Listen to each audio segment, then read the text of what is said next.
Livro narrado ordenado por Cristiane Batista. Inscreva-se, deixe seu joia, grata. Carl Gustav Jung. Exposição crítica das concepções teóricas sobre a psicologia da dementia praecoce. Na bibliografia especializada, existem simplesmente pistas para a interpretação dos distúrbios psicológicos na dementia praecoce. Na verdade, algumas vão bastante longe, embora não se encontrem, em parte alguma, explicitamente interrelacionadas. As contribuições de autores mais antigos têm apenas valor limitado, pois dizem respeito, ora a uma, ora a outra forma de doença e só se aplicam à dementia praecoce com muita reserva. Assim não devemos conferir-lhes validade universal. A primeira concepção mais geral sobre a essência do distúrbio psíquico na catatonia é, quanto eu saiba, a de Tsch, 1886, que considerava como característica essencial a incapacidade de atenção. Outra concepção semelhante, com outra formulação, é expressa por Freusberg da seguinte maneira: os atos automáticos dos catatônicos estão ligados a um estado de diminuição da consciência que perdeu o domínio sobre os processos psíquicos. O distúrbio motor é apenas expressão sintomática do grau de tensão psíquica. Para Freusberg, os sintomas de distúrbio motor na catatonia dependem de fenômenos psicológicos correspondentes. O enfraquecimento da consciência lembra a perspectiva bem mais moderna de Pierre Janet.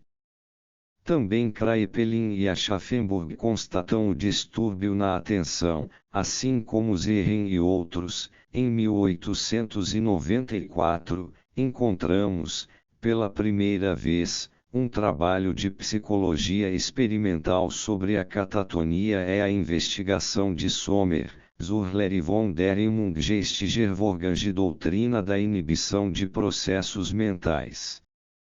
O autor faz as seguintes considerações de importância geral: 1. Enfraquecimento do processo de ideação. 2.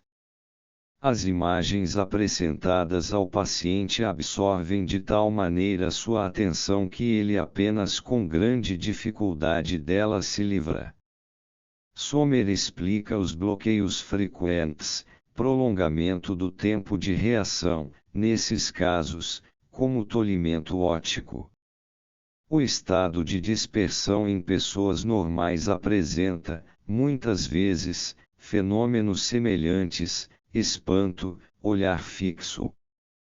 Através da analogia entre o estado catatônico e a dispersão normal, Sommer constata algo semelhante a Tsch e Freusberg, a redução da atenção.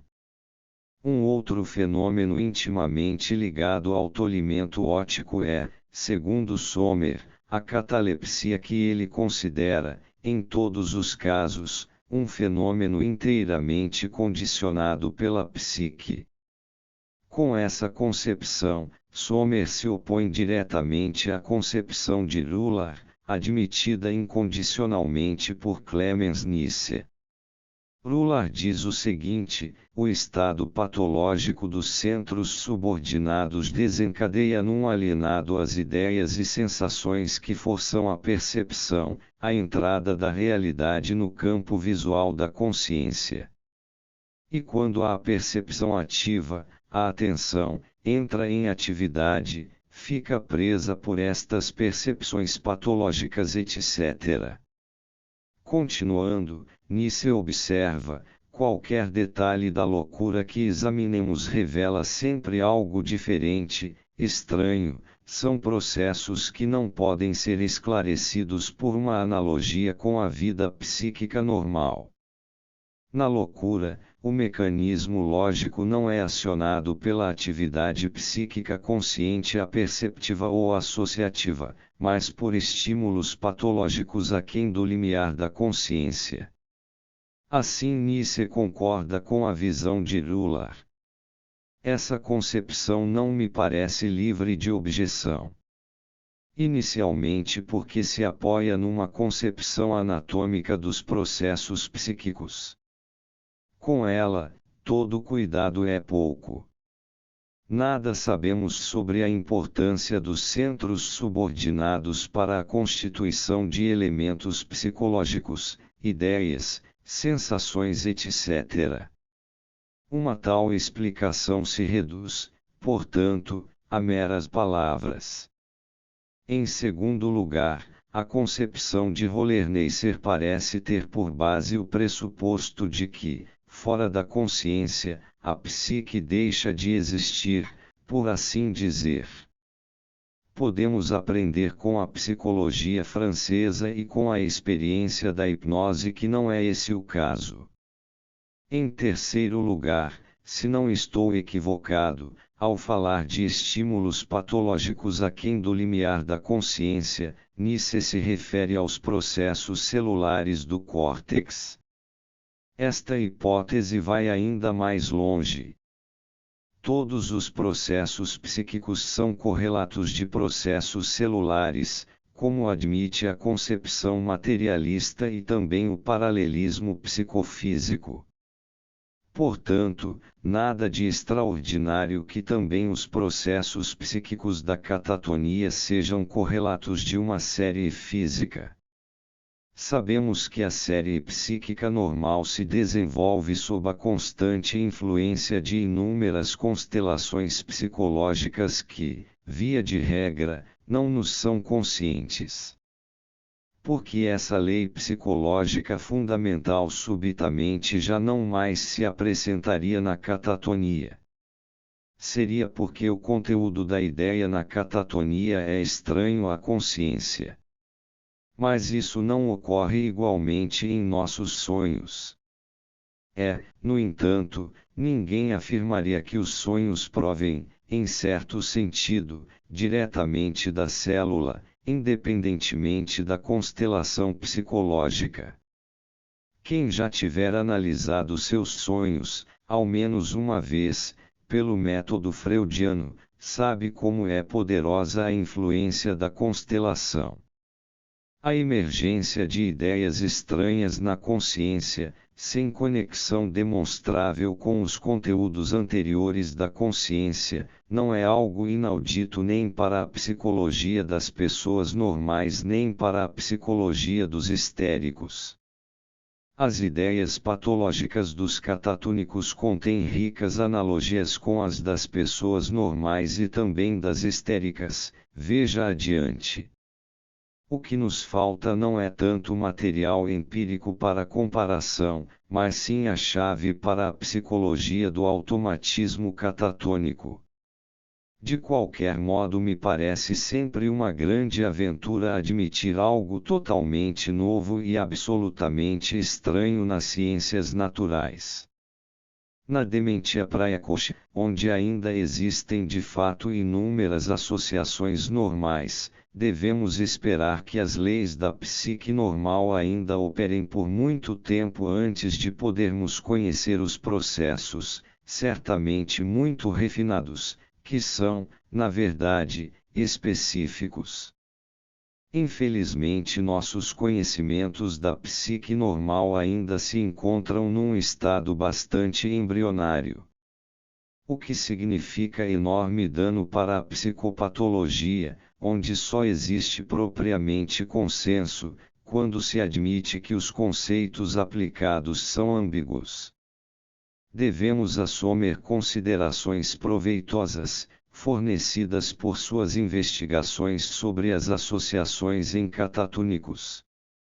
Em certos casos de catatonia, as associações fluem de modo normal e subitamente são interrompidas por um encadeamento de ideias que parece totalmente desconexo, numa estranha combinação de ideias, como mostra o seguinte exemplo: escuro, verde branco, marrom preto, bom dia, Guilherme vermelho, marrom. Essas associações incoerentes também foram confirmadas por Diem, que as compreende como ideias súbitas. Sommer, com razão, as considera um importante critério da catatonia. As inspirações patológicas descritas por Breuking, com base em Ziehen, foram observadas por esses autores no material clínico dos hospitais psiquiátricos, encontrando-se exclusivamente nos casos de dementia precoce, particularmente nas formas paranoides, onde as intuições de todo tipo desempenham um papel bastante conhecido. As ideias patológicas de Bonhoeffer referem-se, provavelmente, a um fenômeno basicamente semelhante. A questão levantada com a descoberta de Sommer não está, de forma alguma, encerrada, mas enquanto carecemos de melhores conhecimentos, os fenômenos observados por autores das mais diversas orientações e designados praticamente com os mesmos nomes devem ser vistos com bastante reserva. Embora para a experiência clínica as ideias patológicas pareçam surgir apenas no âmbito da dementia precoce, abstraindo naturalmente as súbitas e frequentes falsificações de memória da demência orgânica e da síndrome de Korsakoff, chamo a atenção para o fato de que, no âmbito da histeria, sobretudo nos casos que chegam ao hospital psiquiátrico, as ideias patológicas desempenham, frequentemente, um papel fundamental. Os exemplos mais interessantes são os relatados por Flournoy. Observei semelhantes irrupções súbitas da atividade psicológica alterada num caso claro de histeria e, recentemente, pude mais uma vez constatá-lo num caso similar.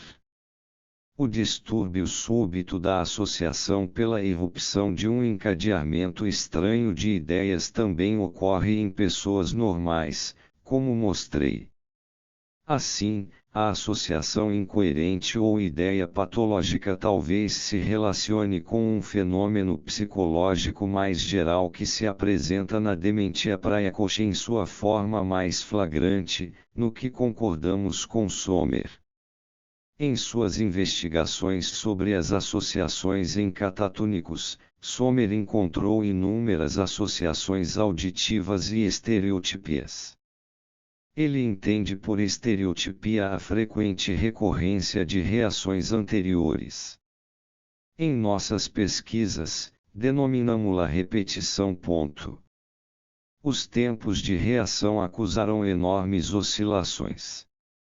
Em 1902, Reinhard Vogt levantou novamente o problema da consciência catatônica, partindo da investigação de Miller-Pielzecker. Considera fundamentais suas observações sobre a perseveração. Segundo Vogt, a persistência de processos psíquicos, ou de seus correlatos, mesmo já substituídos por outras ideias na consciência, é o análogo normal dos processos de perseveração na catatonia, verborragia, catalepsia, etc. Portanto, na catatonia, as possibilidades de perseveração das funções psicofísicas seriam particularmente grandes.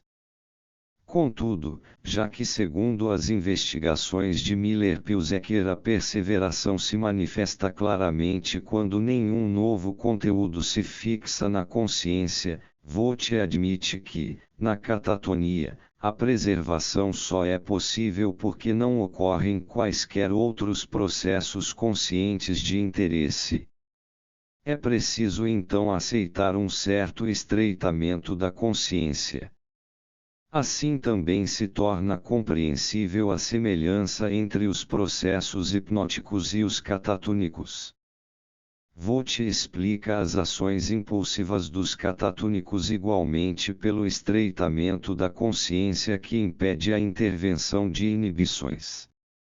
Volt foi sem dúvida influenciado por Pierre Janet, para quem estreitamento da consciência e redução da atenção é igual a abaixamento do nível mental a que reencontramos, portanto, numa forma um pouco mais moderna e geral, a já referida concepção de que, na catatonia, a atenção, ou o que prefiro exprimir de modo mais geral como desempenho psíquico positivo, encontra-se perturbada. A observação acerca da semelhança com processos hipnóticos é bem interessante. Volt, infelizmente, não a desenvolve a fundo. Concepções semelhantes foram expressas por Ivanson. Ele estabelece um paralelo interessante entre catatonia e dispersão, onde o fundamento da catatonia é a ausência de ideias, em consequência do estreitamento do campo da consciência, etc. A tese de René Massillon é uma investigação penetrante e bem feita sobre a psicologia catatônica. O autor constata como característica principal a redução da atenção, distraction perpetuelle. De acordo com sua formação francesa em psicologia, ele concebe a atenção num sentido bastante amplo e geral.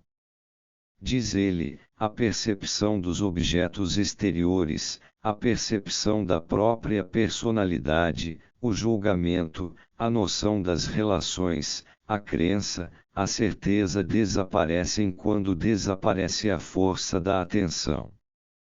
De acordo com essa citação, muito depende da atenção, no sentido em que Massillon a concebe. Conclui ele que os traços mais gerais do estado catatônico são a apatia, a abulia, a perda da atividade intelectual. Uma rápida reflexão sobre essas três expressões abstratas nos mostra que dizem, fundamentalmente, a mesma coisa. Na verdade, Massillon se esforça constantemente em seu trabalho por encontrar as palavras ou imagens capazes de melhor traduzir a essência de sua correta intuição. Contudo, nenhum conceito da linguagem humana pode ser tão múltiplo, e não existe nenhum que já não tenha sido achatado dentro de significações unilaterais por alguma escola ou sistema. Ouvindo o teor de algumas de suas declarações, podemos entender mais facilmente o que Massillon intui da essência da dementia praecoce. O estado habitual é a apatia emocional. Esses distúrbios estão intimamente ligados aos distúrbios da inteligência. Tem a mesma natureza. Os doentes não manifestam mais nenhum desejo. Todo ato de vontade é eliminado. O desaparecimento do desejo está ligado a todos os outros distúrbios da atividade mental. Um verdadeiro entorpecimento da atividade cerebral. Os elementos do espírito têm a tendência de viver uma vida individual, por não estarem mais sistematizados pelo espírito inativo. Em Massillon, misturam-se muitos assuntos e ideias que ele intui como oriundos de uma mesma raiz, a qual, no entanto, ele não é capaz de identificar sem fugir de obscuridades. Apesar de não serem profundas, as investigações de Massillon contêm observações bastante úteis. Ele percebe, por exemplo, uma grande semelhança com a histeria, acentuada dispersão dos doentes em relação a tudo, especialmente aos próprios sintomas, tolimento óptico de Sommer, cansaço fácil, memória caprichosa. Os críticos alemães o contestaram por tal afirmação, mas sem razão, sobretudo se considerarmos que Massillon se refere, na verdade, à capacidade de reprodução. Quando um doente não responde de maneira correta a uma pergunta direta, a escola alemã entende isso como discurso obscuro, como negativismo, algo como uma resistência ativa. Massillon, ao contrário, o entende como incapacidade de reprodução. Visto de fora, podem ser as duas coisas, a diferença reside simplesmente na diversidade das interpretações do fenômeno. Massillon fala de um verdadeiro obscurecimento da imagem-lembrança e entende o distúrbio da memória enquanto desaparecimento da consciência de certas lembranças e incapacidade de o doente reencontrá-las. A contradição entre as duas perspectivas desaparece se pensarmos na psicologia do histérico. Um histérico diz durante a anamnésia: "Eu não sei, esqueci", e isso significa o mesmo que "eu não posso ou não quero dizer, pois é algo que me incomoda". Geralmente a negação "eu não sei" é de tal modo flagrante que se percebe de imediato a razão desse não saber. Como pude provar, os erros, a ausência de reação, que ocorrem na experiência de associação revelam a mesma psicologia. Na prática, é difícil decidir se o histérico realmente não sabe ou se ele simplesmente não quer ou não pode dizer. Quem está habituado a investigar mais profundamente os casos de dementia precoce sabe quanto esforço muitas vezes é necessário para se obter informações corretas, ora se tem certeza de que os doentes sabem, ora de que é um bloqueio que parece totalmente involuntário e, por fim, os casos em que é preciso falar de uma amnésia, justamente na histeria, pois apenas um passo separa a amnésia do não querer falar. Finalmente, a experiência de associação nos mostra que esses fenômenos ocorrem também em pessoas normais, embora apenas em estado embrionário. Para Massillon, o distúrbio da memória tem a mesma origem que o distúrbio da atenção, mas é difícil dizer claramente qual seja. Numa certa contraposição, o autor encontra ideias que persistem obstinadamente e as qualifica da seguinte maneira: certas lembranças ligadas anteriormente de modo mais íntimo à personalidade afetiva dos doentes tendem a se reproduzir sem cessar e a ocupar continuamente a consciência. As lembranças que persistem adquirem uma forma estereotipada. O pensamento tende a coagular. Sem apresentar qualquer outra prova, Massillon esclarece que as ideias estereotipadas, delirantes, são associações do complexo da personalidade. É pena que o autor não aprofunde mais justamente este ponto, pois seria interessante saber até que ponto alguns neologismos ou algum tipo de salada de palavras, que com frequência constituem o único resíduo através do qual a existência de ideias nos é comunicada, estão associados ao complexo da personalidade. A ideia de que a vida mental dos dementes precoces coagula me parece uma imagem adequada do torpor gradativo da doença, designa, de modo bastante expressivo, a impressão que causa certamente em todo observador atento da dementia precoce. Para o autor, era bem simples fazer derivar o automatismo de comando, suggestibilité, dessas premissas.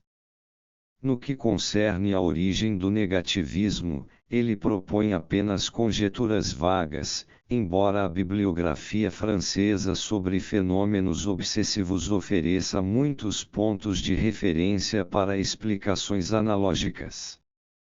Massillon também testou as associações experimentalmente, encontrou várias repetições de palavras estímulo e frequentes ideias súbitas, de natureza aparentemente casual. Ele conclui, a partir desses experimentos, que os doentes não conseguem prestar atenção. Uma conclusão correta. No entanto, Massillon deu pouca atenção às ideias súbitas. Como principal resultado do trabalho de Massillon, devemos acrescentar que o autor, assim como seus predecessors, tende a admitir um distúrbio psicológico central que intervém na fonte vital de todas as funções mentais como conhecimento, sentimento, desejo. Em suas claras explicações sobre a psicologia da debilidade mental da dementia praecoce, Weigand designa o processo final da doença, segundo a terminologia de WNDT, de embotamento aperceptivo.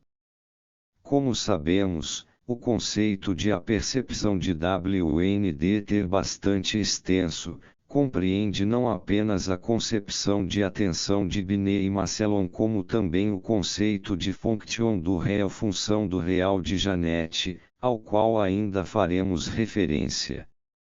A generalidade do conceito de apercepção no sentido mencionado pode ser vista nas palavras de WNDT, que se haitiou aqui literalmente, denominamos atenção o estado caracterizado por emoções singulares que acompanha a compreensão mais clara de um conteúdo psíquico, e a percepção, o processo particular através do qual qualquer conteúdo psíquico alcança uma compreensão clara. A aparente oposição entre a atenção e a percepção logo se desfaz, assim, a atenção e a percepção são expressões de um mesmo fato psicológico.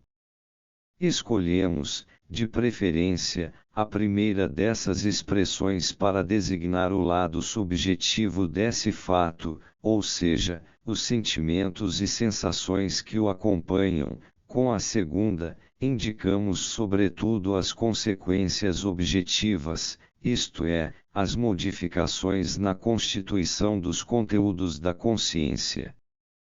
A definição: a percepção é o processo particular através do qual qualquer conteúdo psíquico alcança uma compreensão clara, diz muito com poucas palavras. Assim, a percepção é vontade, sentimento, afeto, sugestão, fenômenos obsessivos etc., pois todos constituem processos que levam um conteúdo a uma compreensão clara. Com isso não queremos fazer uma crítica destrutiva ao conceito de apercepção, mas simplesmente apontar sua enorme abrangência. Ele engloba todo o desempenho psíquico positivo, sobretudo a aquisição progressiva de novas associações, ou seja, precisamente todos os enigmas da atividade psíquica, consciente ou inconsciente. O conceito de embotamento aperceptivo de Weigand exprime, portanto, o que Massillon tinha em mente. Contudo, trata-se de uma expressão da dementia praecoce apenas em termos gerais em demasia, para que se possa deduzir todos os sintomas. Madeleine Pelletier, em sua tese, investiga o processo de ideação na fuga maníaca de ideias e na debilidade mental, que englobam casos evidentes de dementia praecoce. A perspectiva teórica a partir da qual a autora observa a fuga de ideias concorda essencialmente com a de Liepman. Suponho o conteúdo do trabalho de Liepman já conhecido. Pelletier estabelece um paralelo entre o fluxo vago das associações na dementia praecoce e a fuga de ideias. O que caracteriza a fuga é a ausência de um princípio diretor. O mesmo ocorre no fluxo das associações na dementia praecoce, a ideia diretora está ausente e o estado da consciência permanece vago sem ordenação de seus elementos.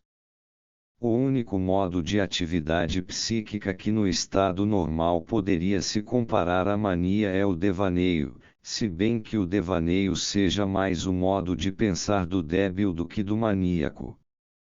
Pelletier tem razão ao perceber uma grande semelhança entre o estado do devaneio normal e as vagas associações dos maníacos, mas isso é apenas verdade quando as associações são escritas no papel. Clinicamente, o maníaco não possui qualquer semelhança com o sonhador. A autora, evidentemente, percebe e acha que a analogia seria mais correta para a dementia praecoce que, desde Leila, é comparada com o sonho. A riqueza e aceleração do pensamento na fuga de ideias dos maníacos é fundamentalmente diferente do tipo de associação interrompida e vagarosa do sonho e, particularmente, da proeza das associações catatônicas com suas perseverações. A analogia é correta apenas no sentido em que falta um princípio diretor das ideias nos dois casos e, na mania, porque todas as ideias se impõem à consciência com grande aceleração e carga emocional. Talvez por isso nenhuma atenção possa subsistir. No devaneio não existe, em princípio, atenção, sempre que esta falta, o fluxo de associações desce ao nível do estado de devaneio para uma progressão vagarosa segundo as leis de associação, sobretudo as de semelhança, contraste, coexistência e combinações verbomotoras. A autoobservação cotidiana ou o acompanhamento atento de uma conversa comum nos oferece uma série de exemplos. Como mostra Pelletier, o fluxo das associações na dementia praecoce se faz a partir do mesmo esquema, o que pode ser melhor observado no exemplo a seguir: eu sou o seretri antigo, a velha faia etri, que se pode escrever com um FH. Sou universal, primordial, divina, católica, romana, se tivesse escrito cru, o ser todo cru, suprimido suprumo, o menino Jesus. Chamo-me Paulo, é um nome não é uma negação negation, conhecemos-lhe o significado signification. Sou eterno, imenso, não há nem alto nem baixo, fluctuat nec mergitur flutua e não se submerge, o barquinho, vocês não têm medo de cair. Esse belo exemplo nos mostra claramente o tipo do fluxo das associações na dementia praecoce. O fluxo é bem lento, movimentando-se a partir de diversas associações sonoras. Contudo, a desagregação é tão acentuada que não pode mais ser diretamente comparada com o devaneio normal e sim com o próprio sonho. As palavras que pronunciamos no sonho soam deste modo.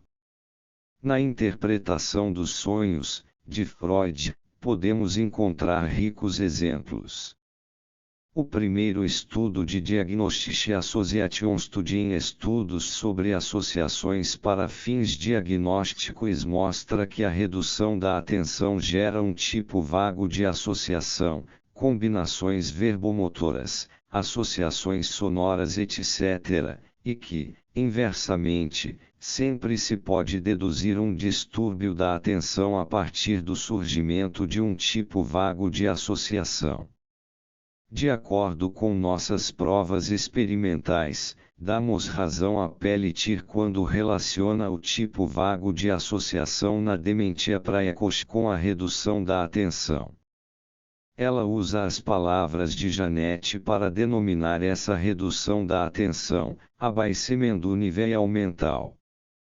Nesse trabalho, podemos perceber, mais uma vez, que o distúrbio tem a ver com o problema central da percepção. Há de se notar, em particular, que a autora passa por cima das perseverações, embora lhe devamos uma observação valiosa sobre os símbolos e relações simbólicas tão frequentes na dementia praecoce, deve-se observar que o símbolo desempenha um papel de grande importância nas divagações dos alienados.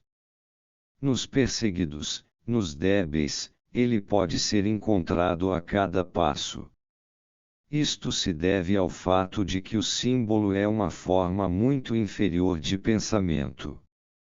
Poderíamos definir o símbolo como a percepção falsa de uma relação de identidade ou analogia muito grande entre dois objetos que, na realidade, apresentam apenas uma vaga analogia. Daí se conclui que Pelletier relaciona os símbolos catatônicos à perturbação da atenção. Esta suposição apoia-se, decididamente, no fato de que o símbolo há muito é conhecido como um fenômeno comum no devaneio e no sonho. Um capítulo especial é a psicologia do negativismo, sobre o qual existem inúmeras publicações. É certo que os sintomas do negativismo não podem ser vistos como algo inequívoco. Existem múltiplas formas e graus de negativismo que ainda não foram estudados e analisados clinicamente com a nitidez necessária. É fácil compreender que os negativismos se dividam em ativo e passivo. Os casos psicológicos mais complicados aparecem na forma de resistência ativa. Se a análise desses casos fosse possível, talvez se pudessem encontrar motivos bastante precisos para o comportamento de resistência. Seria então discutível falar de negativismo. Também na forma passiva, não são poucos os casos de difícil interpretação. Aliás, existe um grande número de casos onde é bem evidente que até os processos simples da vontade convertem-se invariavelmente em seu contrário. Em nossa opinião, o negativismo depende fundamentalmente de associações correspondentes. Se existe um negativismo que ocorre na medula, não sei. A perspectiva mais geral sobre a questão do negativismo é proposta por Bleuler, que mostra que a sugestibilidade negativa, ou a compulsão a produzir associações por contraste, não pertence apenas à psique normal, mas é também um mecanismo frequente nos sintomas patológicos da histeria, dos estados de obsessão e da dementia praecoce. O mecanismo de contraste é uma função autônoma que se contrapõe à atividade de associação normal, e está totalmente enraizado na afetividade, manifesta-se, portanto, fundamentalmente nas ideias, nas decisões, etc., com forte tonalidade afetiva. O mecanismo existe apenas como proteção contra uma ação precipitada, forçando a avaliação dos prós e contras.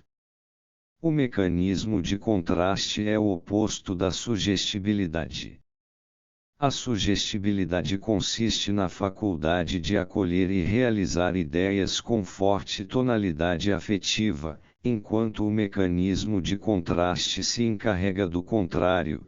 Por isso, Bleuler o denomina, com propriedade, de sugestibilidade negativa.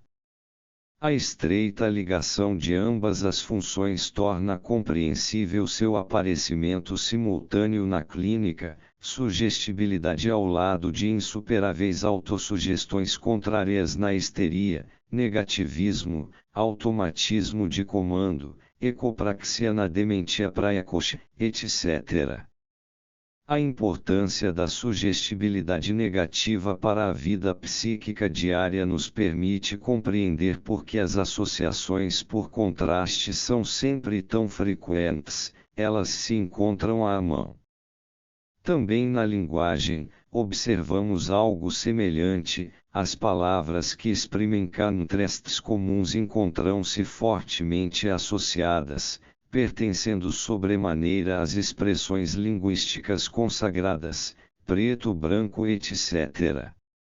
Nas línguas primitivas, muitas vezes existe apenas uma palavra para designar os contrastes. Segundo as exposições de Bleuler, basta um distúrbio emocional relativamente leve para gerar fenômenos negativos.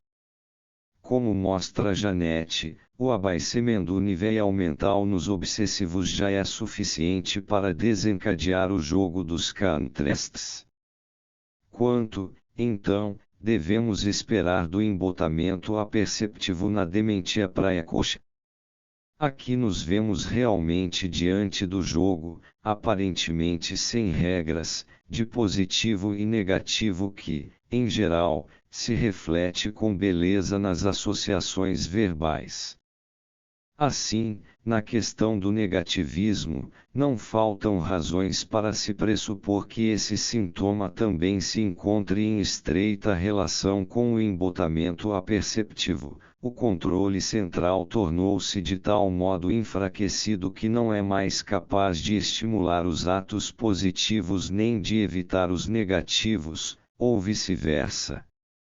Recapitulemos então o que foi dito. Os autores até aqui mencionados admitem a redução da atenção, ou dito de maneira mais geral, o embotamento aperceptivo, Weigand, enquanto principal característica da dementia praecoce. Desta característica decorrem, em princípio, a superficialidade das associações, os símbolos, estereotipias, perseverações, automatismo do comando, apatia, abulia, distúrbios na reprodução e negativismo, em sentido estrito. O fato de a apreensão e a faculdade de observação não se alterarem durante um agravamento geral pode parecer surpreendente à primeira vista. Na verdade, é possível observar com frequência na dementia praecoce, durante seus momentos acessíveis, uma memória extraordinariamente boa, quase fotográfica, que ressalta preferivelmente as coisas mais insignificantes que sem dúvida escapariam a uma pessoa normal. No entanto, justamente esta particularidade indica que tipo de memória está em questão, não passa de um registro passivo dos acontecimentos no meio ambiente imediato. Por outro lado, tudo que exige um esforço de atenção do doente passa sem deixar vestígios, ou, no máximo, é registrado no mesmo nível como, por exemplo, a visita diária do médico ou o almoço, pelo menos assim parece. Weigand descreveu magistralmente esta falta de registro ativo. A apreensão é apenas perturbada nos períodos de excitação. Apreensão e faculdade de observação ou registro e retenção são, em grande parte, simples processos passivos que ocorrem em nós sem grande dispêndio de energia, da mesma maneira que a visão ou a audição, desde que não se encontrem relacionadas com a atenção.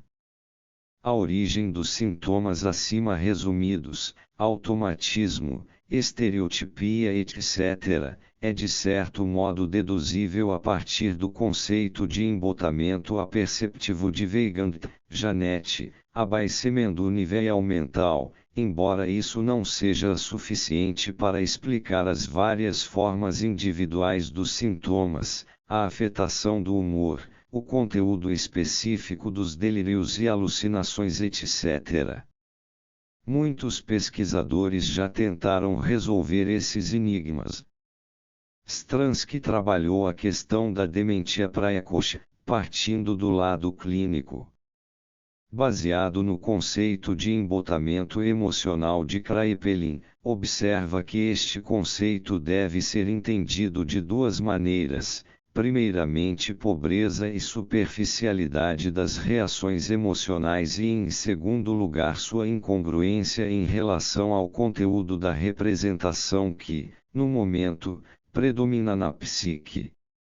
Com isso, Stransky diferencia o conteúdo do conceito de Kraepelin, evidenciando que clinicamente o embotamento emocional não é a única coisa com a qual nos deparamos. A frequente não correspondência entre ideia e afeto que, diariamente, pode ser observada nos dementes precoces, é um sintoma bem mais comum do período de desenvolvimento da doença do que o embotamento emocional. A incongruência entre a ideia e tonalidade afetiva levou, necessariamente, Stransky a pressupor dois fatores psíquicos específicos, a noopsique e a timopsique. A primeira abrange todos os processos intelectuais e a segunda, os processos afetivos. Ambos os conceitos correspondem à psicologia de Schopenhauer, intelecto e vontade. Na psique sadia, essas funções se processam naturalmente, numa interação extraordinariamente bem coordenada.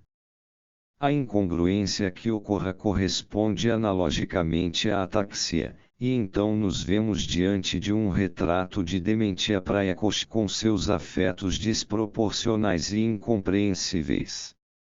Nesta dimensão, a divisão das funções psíquicas em noopsique e timopsique corresponde à realidade. No entanto, devemos nos perguntar se um conteúdo banal que aparece no doente com afetos violentos é incongruente não apenas para nós, que conhecemos insuficientemente sua psique, mas também para o sentimento subjetivo do doente. Vamos esclarecer a questão com um exemplo. Visito um senhor no seu escritório. Subitamente ele avança furioso em direção ao escrivão, destratando-o violentamente por ter colocado um jornal sobre o lado direito da mesa ao invés do esquerdo. Fico espantado e reflito sobre seu nervosismo. Depois descubro, através de outro empregado, que o escrivão já havia cometido o mesmo erro inúmeras vezes, sendo assim bem compreensível a sua raiva. Se não houvesse recebido este esclarecimento, teria elaborado um quadro incorreto acerca da psicologia deste senhor. Nós médicos experimentamos, com frequência, esta situação ao se tratar da dementia praecoce, atentando simplesmente para as irrupções específicas dos doentes, penetramos muito pouco em sua psique, fato que qualquer psiquiatra confirmaria. Assim, é possível pensar que, geralmente, as excitações permanecem incompreensíveis para nós, já que não percebemos suas causas associativas. Isso se passa inclusive conosco, ficamos durante certo tempo mal-humorados e, até, inconvenientes e não temos consciência da causa. Damos as respostas mais simples num tom ríspido e fora do normal, etc. Se a própria pessoa normal nem sempre é capaz de elucidar a causa de seu mau humor, muito menos nós conseguiremos isso em relação à psique de um demente precoce. Em virtude da flagrante insuficiência de nossos diagnósticos psicológicos, devemos ser bastante cautelosos ao presumirmos uma incongruência real, no sentido de Stransky. Embora no quadro clínico a incongruência seja um dado bastante frequente, ela não ocorre apenas na dementia praecoce. Na histeria, a incongruência é, do mesmo modo, algo corriqueiro, pode ser observada no fato banal dos chamados exageros histéricos. A contrapartida é a conhecida bela indiferença do histérico. Também encontramos violentas irritações por um nada, talvez por alguma coisa que nada tem a ver com as irritações. A psicanálise, no entanto, descobre os motivos e agora começamos a compreender por que os doentes assim reagem. No momento, ainda não conseguimos penetrar na dementia praecoce, as relações permanecem desconhecidas e pressupomos uma ataxia entre a noopsique e a timopsique. Contudo, graças à análise, sabemos que não existe ataxia na histeria, mas simplesmente uma hipersensibilidade que se torna imediatamente clara e compreensível quando conhecemos o complexo patogênico das ideias. Sabendo que a incongruência também aparece na histeria, será necessário pressupor um mecanismo totalmente novo na dementia praecoce. Em geral, sabemos bem pouco sobre a psicologia das pessoas normais e dos histéricos para pressupormos, numa doença tão obscura como a dementia precoce, mecanismos novos e desconhecidos das demais psicologias. Devemos ter bastante reserva com novos princípios elucidativos, por isso recuso a hipótese, em si clara e engenhosa, de Stransky. Em compensação, dispomos de um belo trabalho experimental de Stransky que nos oferece um fundamento para a compreensão do sintoma importante da confusão da fala. A confusão da fala é causada por um distúrbio psicológico fundamental. Stransky o denomina ataxia intrapsíquica. Se a vida emocional e de ideação é perturbada em suas relações como na dementia precoce, a orientação do pensamento normal mediante um princípio diretor, Lippmann, falha, então se desenvolve um processo de ideias semelhante a uma fuga de ideias. Como mostrou Pelletier, as leis de associação são mais fortes do que a influência do princípio diretor. Tratando-se de um processo verbal, surge um aumento dos elementos superficiais de ligação, associações verbomotoras e reações sonoras, como mostramos em nossas experiências de associação no desvio de atenção. Daí decorre, concomitantemente, a diminuição das combinações com sentido. Além destes, evidenciam-se outros distúrbios, aumento do número de associações mediatas, das reações absurdas, repetições de palavras-estímulo, em geral, muitas vezes. Na distração, as perseverações revelam um comportamento contraditório. Em nossas investigações percebemos que elas aumentam nas mulheres e diminuem nos homens. Quanto à origem da perseveração, podemos, em muitos casos, provar a preexistência de uma forte tonalidade afetiva. A ideia com forte tonalidade afetiva indica, fundamentalmente, tendência à perseveração. Isso se confirma na experiência cotidiana. Na distração, cria-se um certo vazio da consciência, no qual as ideias podem persistir mais facilmente do que numa atenção total. Stransky examina como se comportam séries de associações verbais progressivas sob a influência da atenção descontraída. Os sujeitos da experiência deviam falar sobre qualquer coisa, assim como lhes viesse à mente, durante 1 minuto diante de um fonógrafo. Para tanto, não deveriam prestar atenção no que era dito. Como ponto de partida lhes era dada uma palavra-estímulo. Na maior parte das experiências provocava-se uma distração externa. Essas experiências forneceram resultados bem interessantes. As sequências de frases e palavras lembraram imediatamente o discurso, e também os textos escritos, na dementia precoce. Uma determinada direção do discurso se definia pela maneira de se conduzir o experimento. A palavra estímulo funcionava por um breve tempo como um tema mais ou menos indeterminado.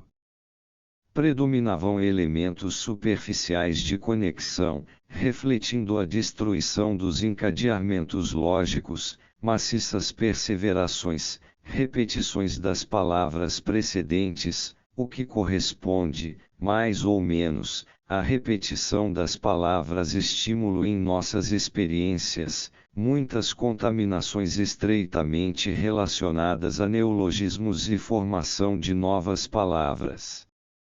Vamos citar a título de ilustração alguns exemplos do imenso material de Stransky.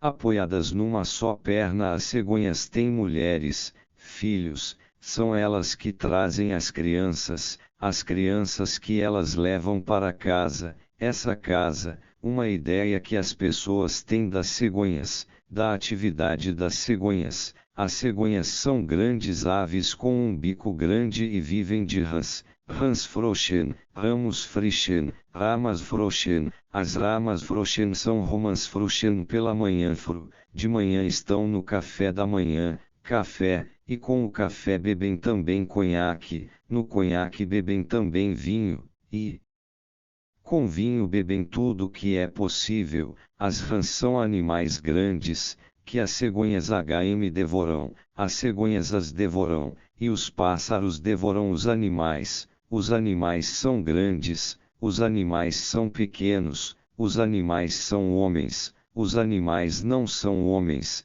etc.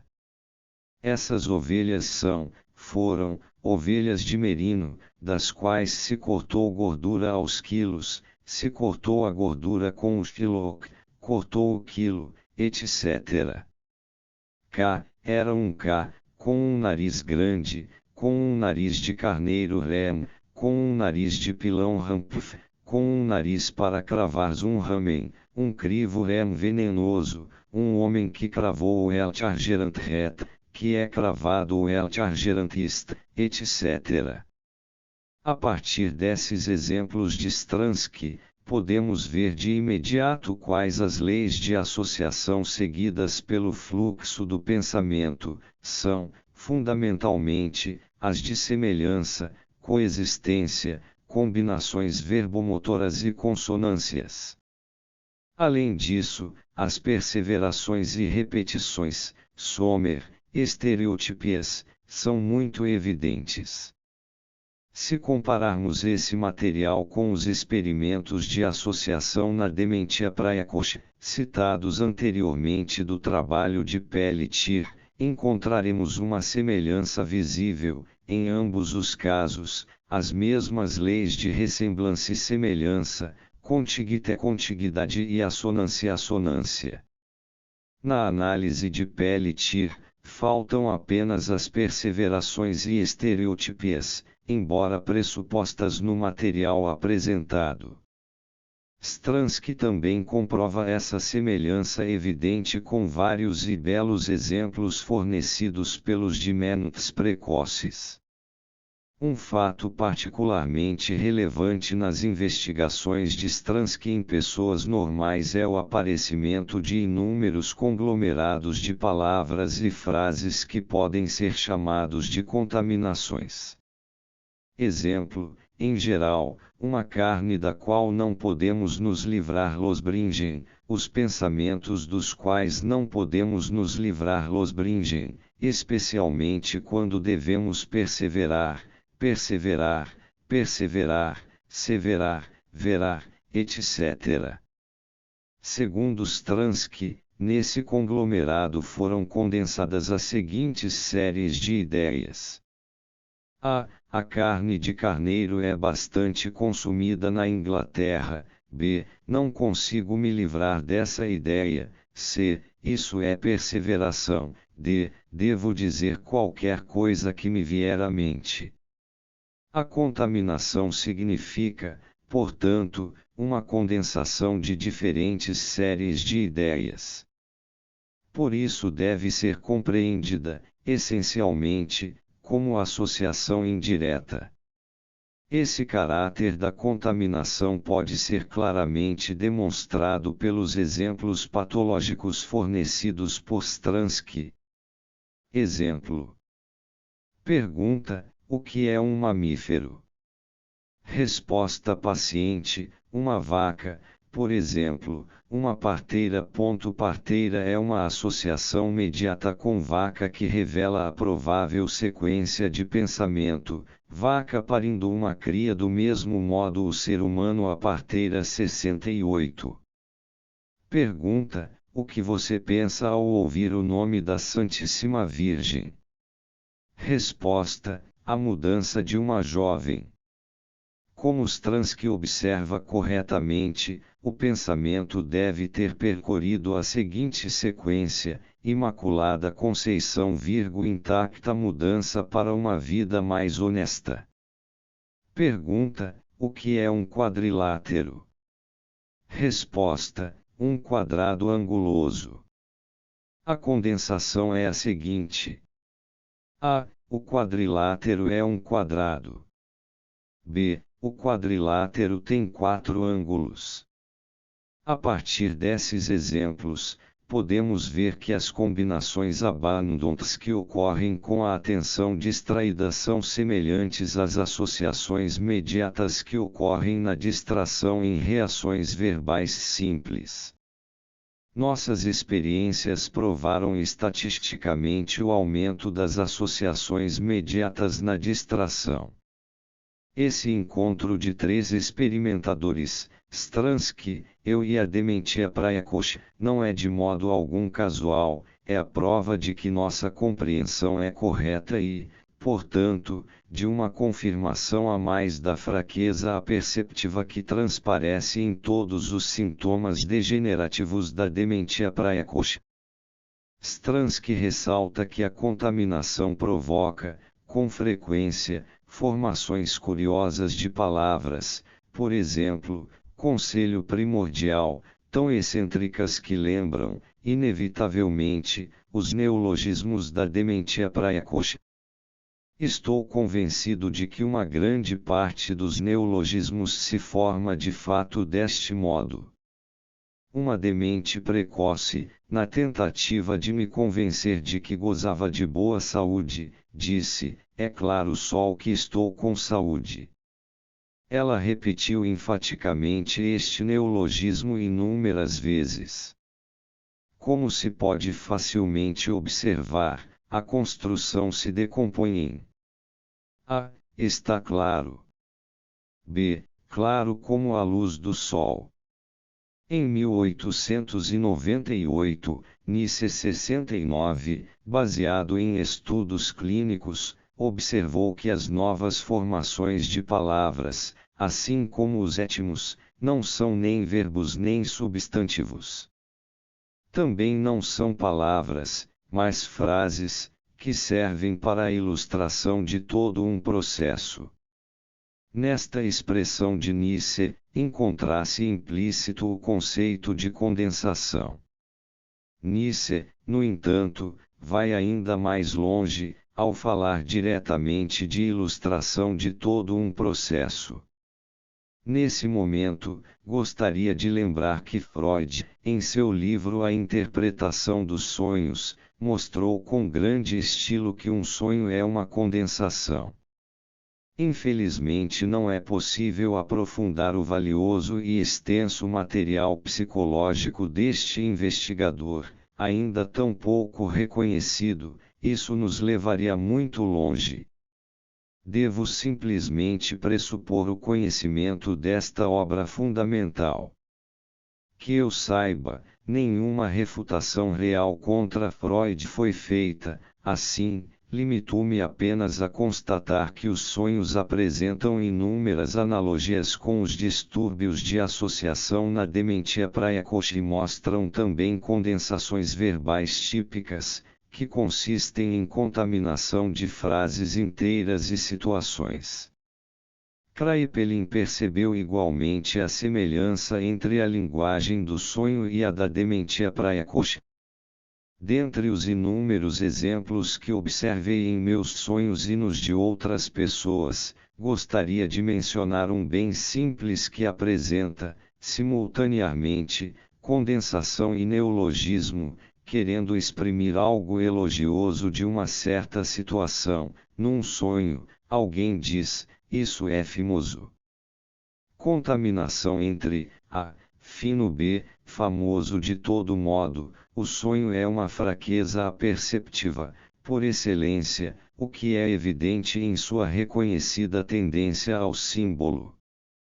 Por fim, ainda nos resta uma pergunta que, na verdade, deveria ser a primeira a ser respondida: o estado de consciência nas experiências de Stransky efetuadas sob condições normais corresponde realmente ao estado de consciência na atenção perturbada? É preciso observar que as experiências de Stransky na distração não apresentam qualquer mudança radical com respeito às experiências com pessoas normais. Em ambos os estados, a associação não foi muito diferente e, consequentemente, nem a atenção. No entanto, como explicar o distúrbio nas experiências com os normais? Parece-me que a razão principal deve ser buscada no caráter forçado das experiências. Os sujeitos das experiências foram instruídos a falarem sem parar. O fato de que reproduziram em média 100 a 250 palavras por minuto, enquanto que na fala normal a média é de 130 a 140 palavras, prova que eles o fizeram, em parte, com grande aceleração. Se alguém fala e talvez pense mais rápido do que está habituado, coisas indiferentes, não pode prestar atenção suficiente às associações. Um segundo ponto bem relevante é que para a maioria dos sujeitos da experiência a situação é inusitada, influenciando, assim, o estado emocional.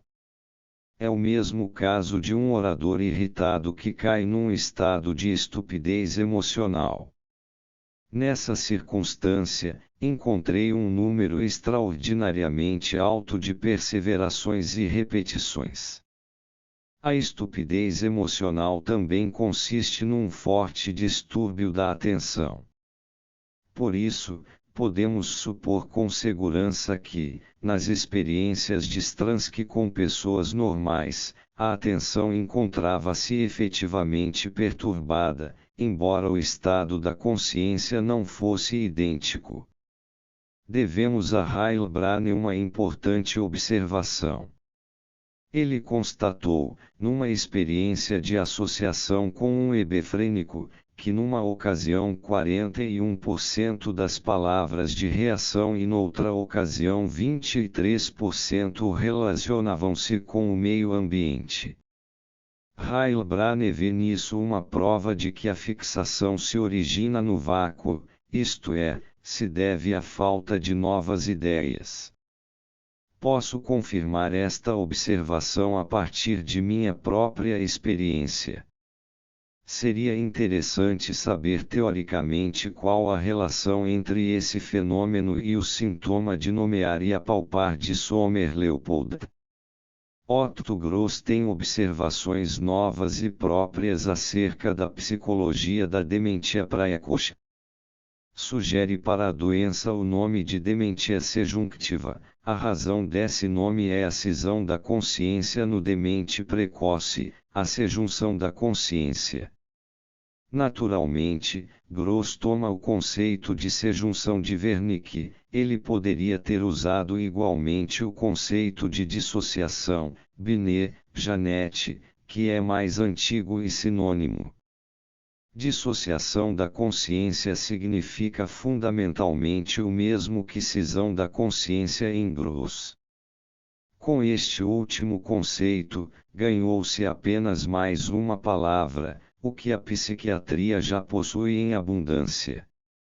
A escola francesa entende por dissociação um enfraquecimento da consciência em que se separa uma ou mais séries de ideias, estas se libertam da hierarquia da consciência e passam a ter uma existência relativamente autônoma. Sobre este fundamento é que se desenvolveu, por exemplo, a doutrina sobre a histeria de Breuer e Freud. Segundo formulações mais recentes, a dissociação é consequência do abaecimento do nível mental que, ao destruir a hierarquia, favorece ou atua diretamente no surgimento de automatismos. Breuer e Freud comprovarão, da melhor maneira, quais os automatismos então liberados. Nova e importante por seus princípios é a atualização desta doutrina feita por Gross em relação à dementia precoce. Sobre sua ideia básica, o autor diz o seguinte: Cisão da consciência significa, no sentido por mim utilizado, o fluxo simultâneo de séries de associação funcionalmente separadas. Para mim, o mais importante está na compreensão de que a atividade consciente do momento deve ser observada como resultante de vários processos psicofísicos sincrônicos. Essas duas citações bastam para ilustrar a concepção do autor. Talvez possamos concordar com a concepção de que a consciência, ou melhor, o conteúdo da consciência, seja resultante de inúmeros processos psicofísicos conscientes, ou inconscientes. Essa perspectiva traz para a psiquiatria um progresso renovador diante da psicologia corrente da consciência, para a qual logo após o epifenômeno consciência tem início os processos de nutrição das células cerebrais.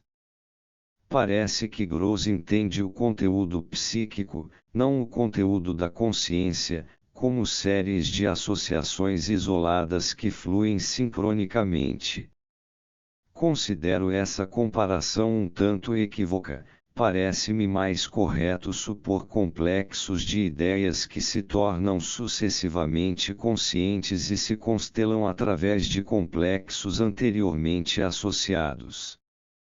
A argamassa desses complexos é um determinado afeto. Se, na doença, o conjunto das séries sincrônicas de Gross se dissolve, então surge a cisão da consciência.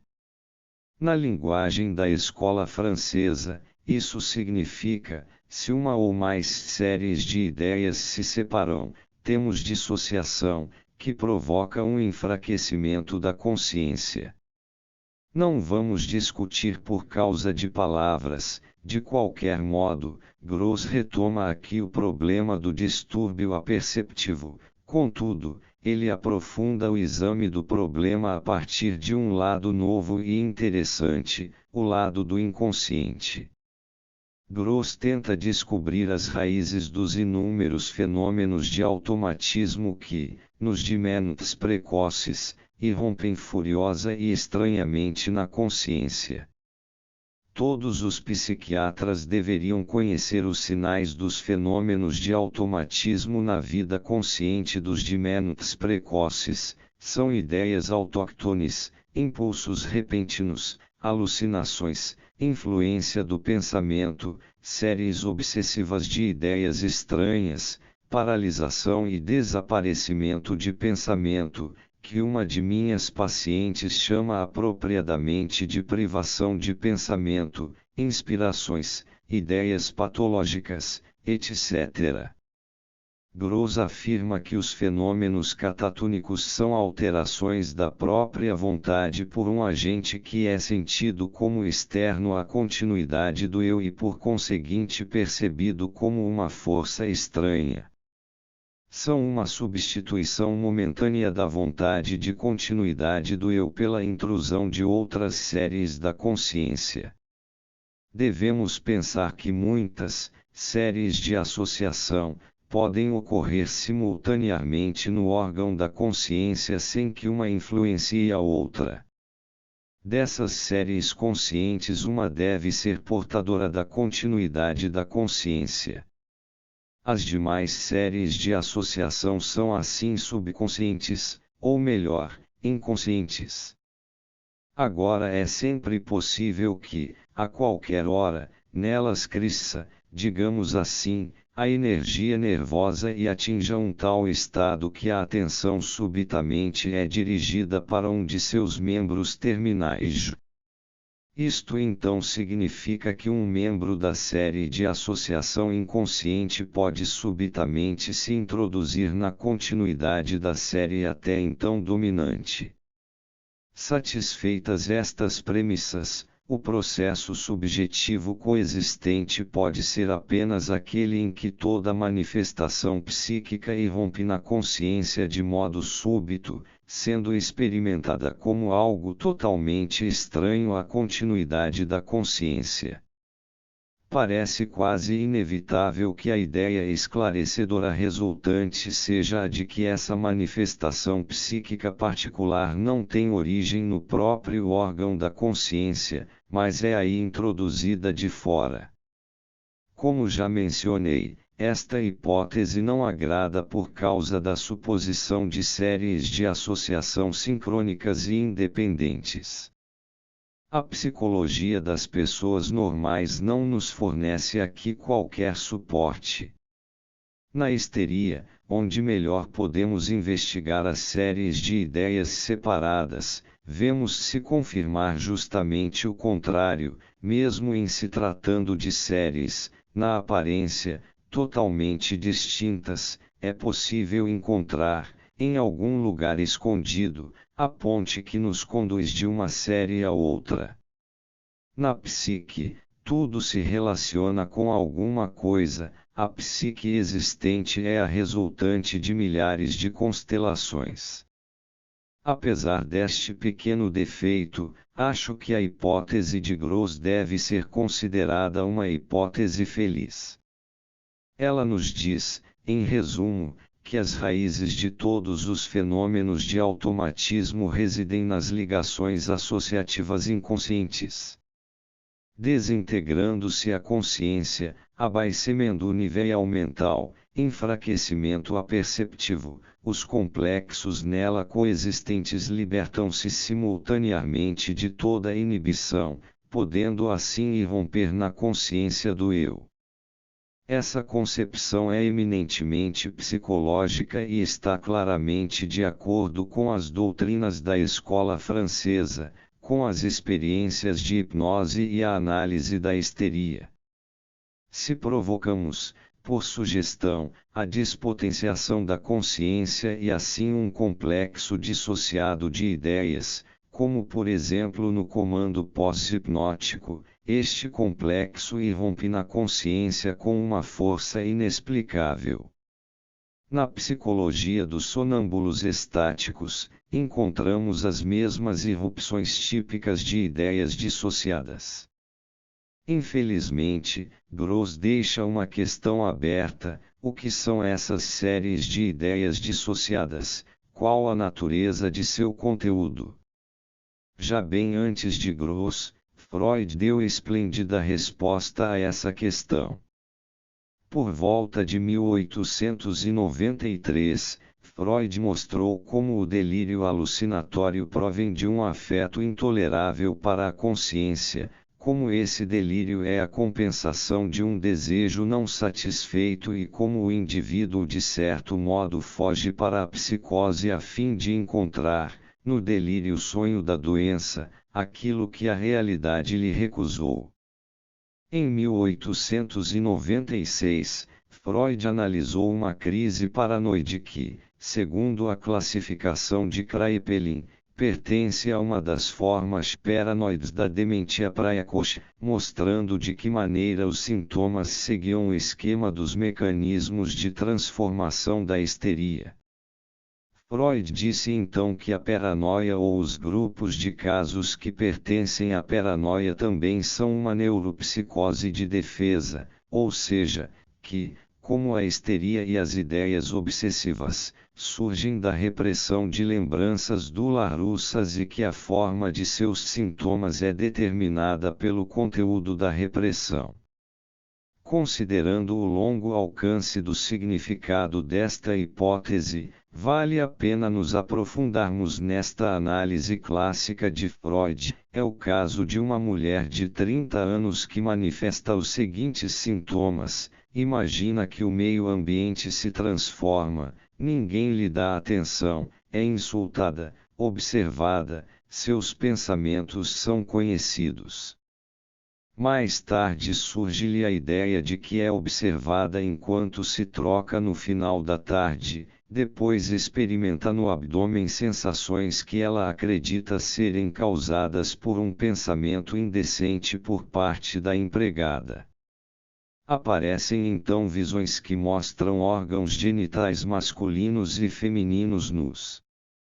Ao se encontrar sozinha com mulheres, tem alucinações referentes às partes genitais femininas e, ao mesmo tempo, a impressão de que as outras mulheres também veem suas partes genitais.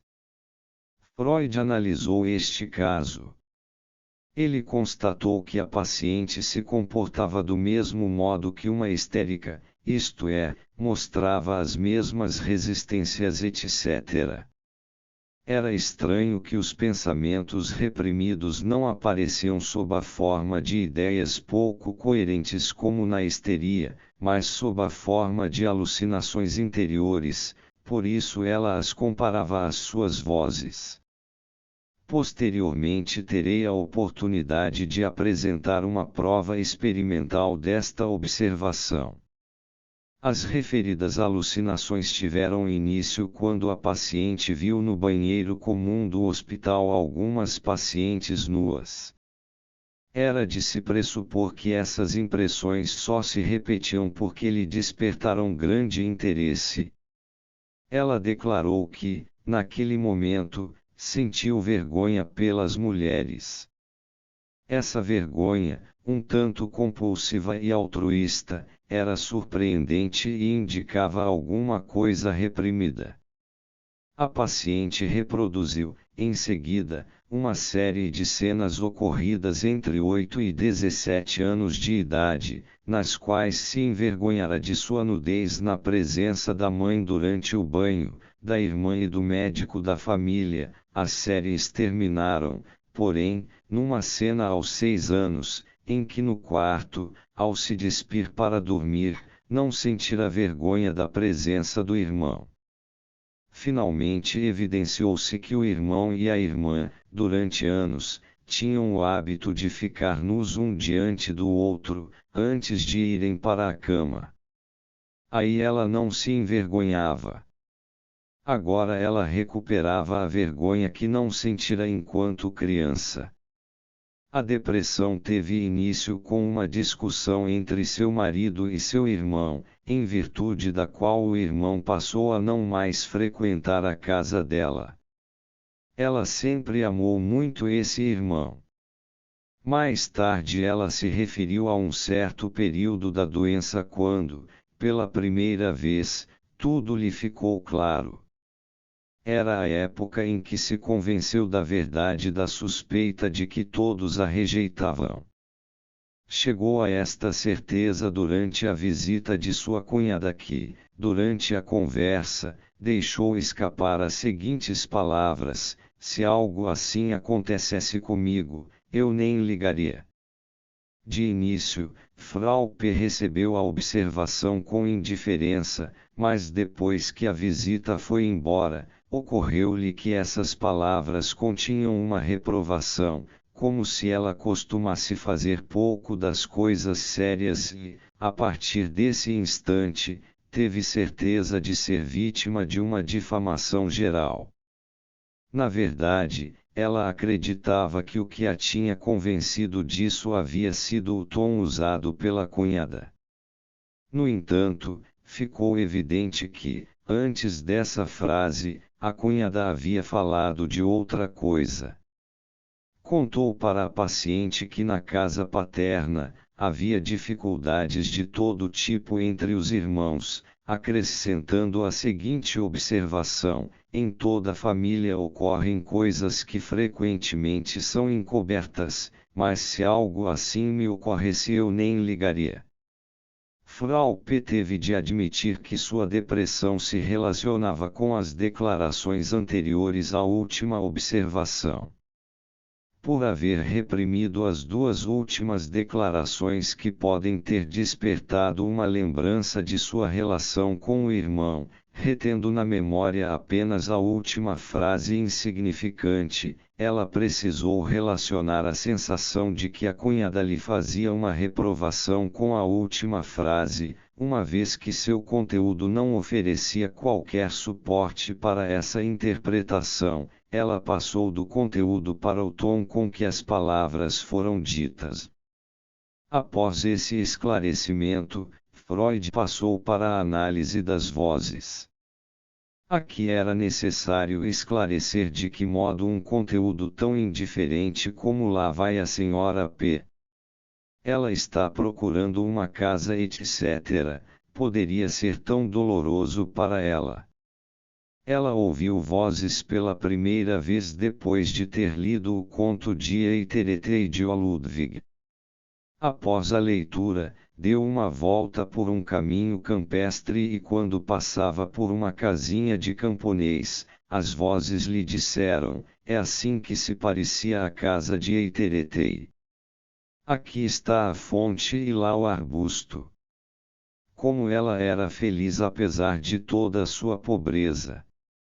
Então, as vozes repetiram passagens inteiras que ela havia acabado de ler, embora, em termos de conteúdo, não tivessem muita importância. A análise mostrou que ela divagou durante a leitura, excitando-se com passagens bastante diversas do livro. Contra esse material, analogias entre o casal do conto e ela e seu marido, lembranças de intimidades de sua vida de casada e segredos de família. Contra tudo isso, emergiu uma resistência repressora, pois essas reminiscências estavam ligadas por linhas de pensamento facilmente comprováveis à sua vergonha sexual e, em última instância, ao despertar de antigas vivências da infância. Em consequência da censura exercida pela repressão, essas passagens inocentes e idílicas, relacionadas às demais por contraste e vizinhança, fortificavam-se na consciência, permitindo-lhe que falasse delas. A primeira das ideias reprimidas relacionava-se com os mexericos dos vizinhos a que a heroína estava exposta por viver sozinha. A analogia com sua própria pessoa foi facilmente encontrada. Ela também morava num lugar pequeno, não mantinha contato com ninguém e se sentia desprezada pelos vizinhos. A razão dessa desconfiança dos vizinhos advinha do fato de que, no começo, teve que se contentar com uma casa pequena, em que a parede do quarto de dormir, onde a cama do jovem casal se encontrava, dava para o quarto dos vizinhos. No início de seu casamento, surgiu uma enorme vergonha sexual, certamente pelo despertar inconsciente de suas relações de infância quando brincava de marido e mulher com o irmão. Ela tinha a preocupação constante de que os vizinhos pudessem ouvir palavras e gemidos através da parede, e essa vergonha se transformou em suspeita dos vizinhos. Na análise de outras vozes, Freud constatou, com frequência, um caráter de indefinição diplomática. A alusão perturbadora permanecia, geralmente, oculta, a conexão entre as frases era disfarçada com expressões estranhas, formas de discurso inusitadas, etc. Características comuns às alucinações auditivas dos paranoicos, nas quais percebo um vestígio de distorção de compromisso. Intencionalmente dei a palavra ao autor na análise da paranoia tão importante para a psicopatologia, não saberia como resumir o brilhante argumento de Freud. Mas voltemos à questão da natureza das ideias dissociadas.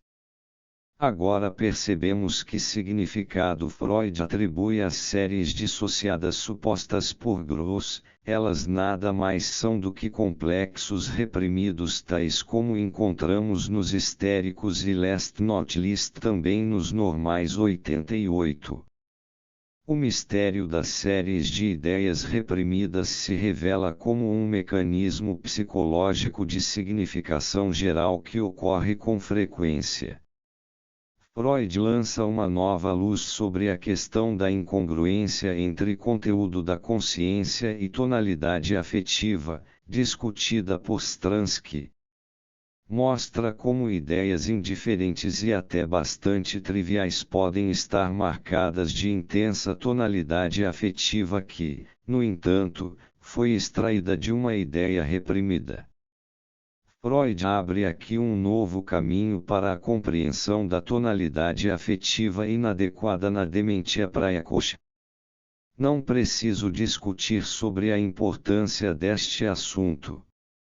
Podemos resumir o resultado das investigações de Freud do seguinte modo: em sua forma e conteúdo, os sintomas desta dementia praecoce paranoide exprimem pensamentos que, em consequência da tonalidade afetiva penosa, tornam-se insuportáveis para a consciência do eu, sendo então reprimidos. Essas repressões determinam o tipo de delírio e alucinação, como também o comportamento geral do paciente. Então, quando aparece uma paralisia da percepção, o automatismo resultante contém os complexos de ideias dissociadas. Todo o exército de pensamentos banidos é desencadeado assim. Podemos certamente generalizar as conclusões da análise de Freud. Sem sofrer influência de Freud, Taylin chegou a conclusões bem semelhantes, baseado na experiência clínica. Ele também procurou atribuir ao individual um significado quase ilimitado quanto à origem e à forma específica da psicose. Sem dúvida, a moderna psiquiatria subestima a importância do fator individual, sobretudo da psicologia do indivíduo, o que talvez aconteça mais pelo desamparo do psicólogo clínico do que por razões teóricas.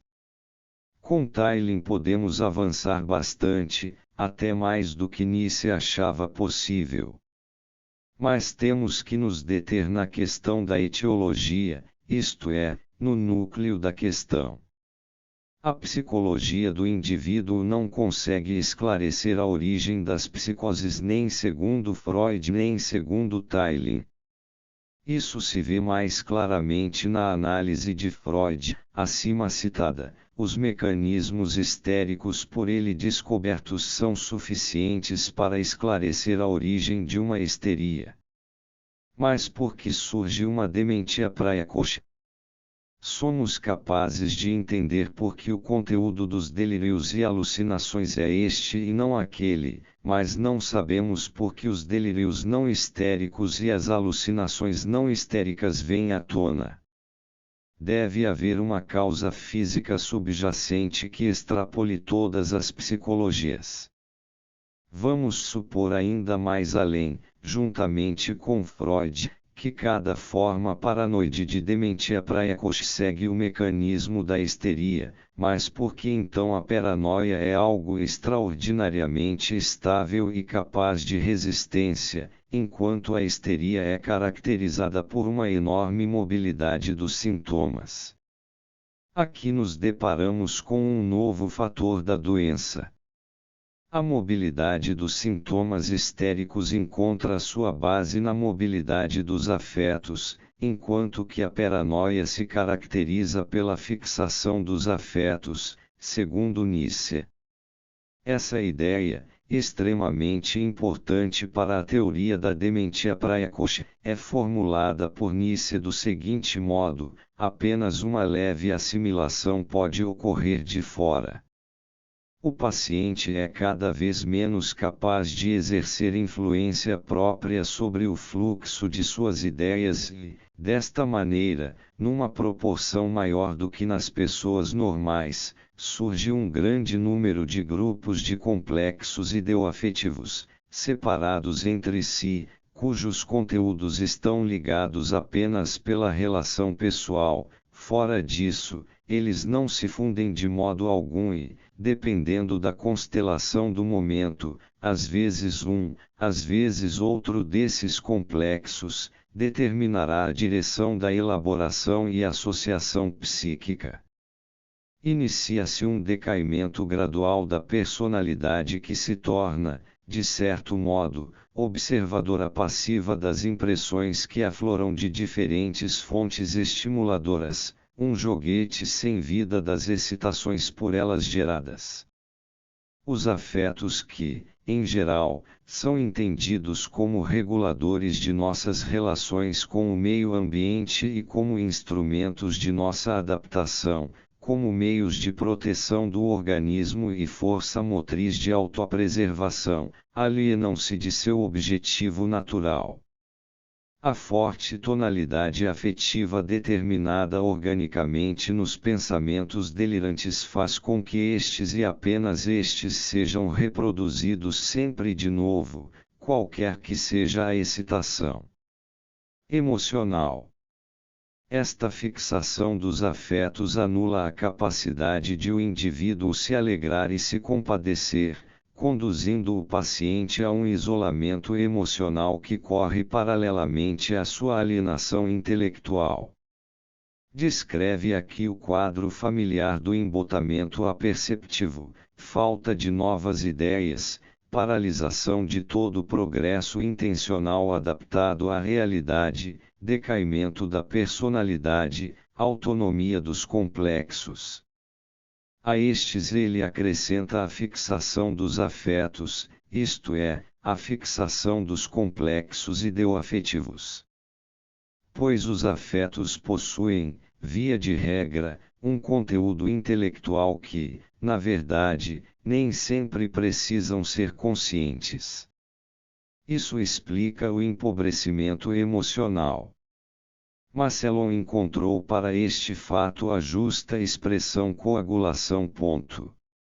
Fixação dos afetos significa, portanto, nos termos de Freud, que os complexos reprimidos, portadores do afeto, não mais podem ser eliminados do processo da consciência, continuam agindo, impedindo assim o desenvolvimento posterior da personalidade.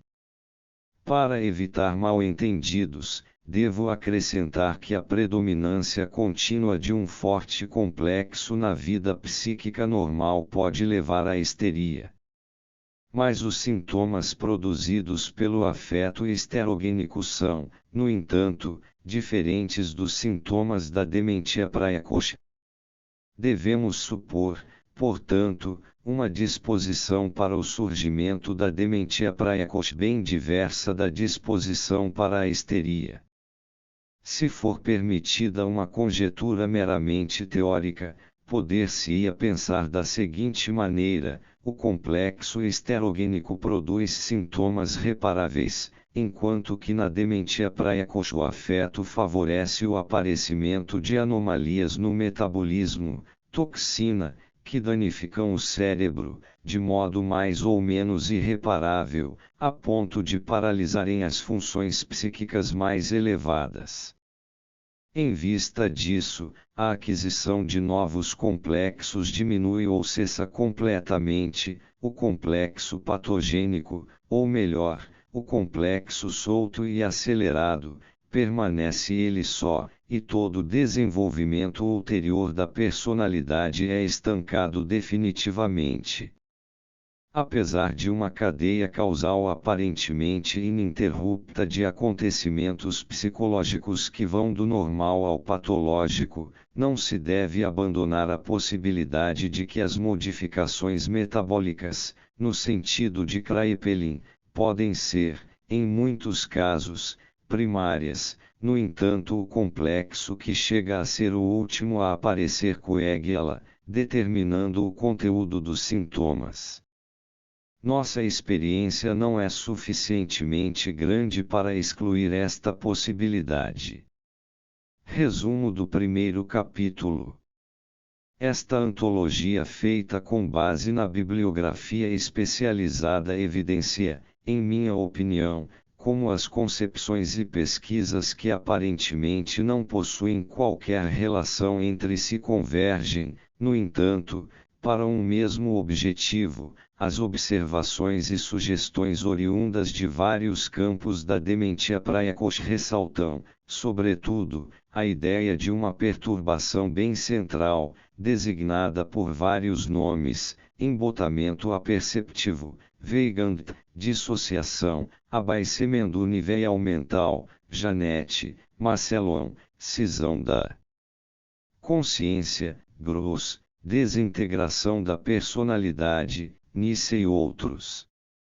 Depois é enfatizada a tendência à fixação, Marcellon, Nietzsche deriva daí o empobrecimento emocional. Freud e Gross tocam no fato importante da existência de séries de ideias dissociadas. Freud possui o mérito de ter comprovado pela primeira vez, num caso de dementia praecoce paranoide, o princípio de conversão, repressão e ressurgimento indireto de complexos. Os mecanismos de Freud são, no entanto, insuficientes para explicar por que surge uma dementia praecoce e não uma histeria. Devemos postular, no caso da dementia praecoce, uma manifestação específica do afeto, toxina, que aciona definitivamente a fixação do complexo, comprometendo o conjunto das funções psíquicas.